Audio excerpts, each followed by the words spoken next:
Hi friends, welcome to Joshima சமையல். Mushroom bonda எப்படி பண்ணுறதுன்னு பார்க்கலாம் வாங்க. இதுக்கு நான் ஃபஸ்ட்டு ஒரு 100 கிராம் மஷ்ரூமை க்ளீன் பண்ணி வாஷ் பண்ணி எடுத்து வச்சுருக்கேன். இதை சின்ன சின்ன பீஸாக கட் பண்ணி இதை மாதிரி எடுத்து வச்சுக்கோங்க. ரொம்ப குட்டி குட்டியாகவும் கட் பண்ணாதீங்க, பெருசு பெருசாகவும் கட் பண்ணாதீங்க. இதுக்கு ஃபஸ்ட்டு 1 கப் கடலை மாவு சேர்த்துக்கிறேன். 1/4 கப் மைதா மாவு, 1/4 கப் அரிசி மாவு, இது 1/4 டீஸ்பூன் பேக்கிங் சோடா, இதெல்லாம் சேர்த்து நல்லா ஜலிச்சு எடுத்துக்கோங்க. கட்டாயம் ஜலிச்சு செய்யுங்க, இல்லைன்னா சின்ன சின்ன கட்டிகளாக இருக்கும். இதை உடச்சி விட்டு நல்லா ஜலிச்சிக்கோங்க.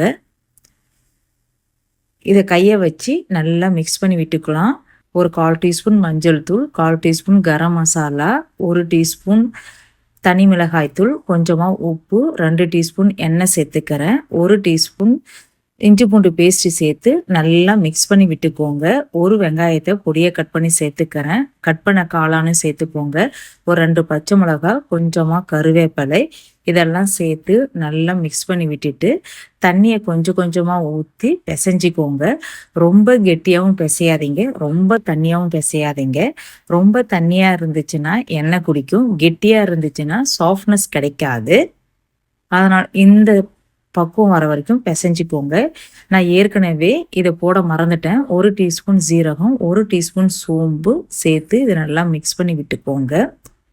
இந்த பதத்துக்கு இருக்கணும். அடுப்பில் ஒரு வாணலில் தேவையான எண்ணெய் ஊற்றி, எண்ணெய் நல்லா காஞ்சதுக்கப்புறம் அடுப்பை சிம்மில் வச்சுட்டு சின்ன சின்ன உருண்டையாக எடுத்து போட்டுக்கோங்க. உங்களுக்கு எந்த சைஸ் வேணுமோ அந்த சைஸ் போட்டுக்கோங்க.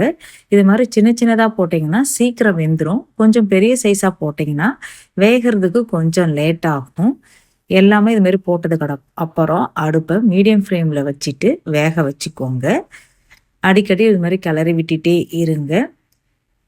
இது நல்லா கலர் சேஞ்ச் ஆகி நல்லா ப்ரௌனிஷ் ஆகிற வரைக்கும் நல்லா வேக வச்சுக்கோங்க. அப்போ தான் நல்லா உள்ளெல்லாம் நல்லா வேகும். இப்போ நல்லா வெந்துடுச்சு. எடுத்து வேற ஒரு பிளேட்டில் மாற்றி வச்சிட்றேன். இதே மாதிரி இருக்கிற எல்லா மாவுமே எண்ணெயில் போட்டு எடுத்து வச்சுக்கோங்க. இது வரைக்கும் ஜோஷிமா சமையலை சப்ஸ்கிரைப் பண்ணலாம், சப்ஸ்கிரைப் பண்ணிக்கோங்க. பக்கத்தில் உள்ள பெல் ஐக்கானையும் ப்ரெஸ் பண்ணிக்கோங்க. இது வெளியில் நல்லா கிரிப்ஸியாகவும் உள்ள சாஃப்டாகவும் சரி சூப்பராக இருந்துச்சு. நீங்களும் உங்கள் வீட்டில் இதே மாதிரி செய்து பாருங்கள். ஓகே, பாய்.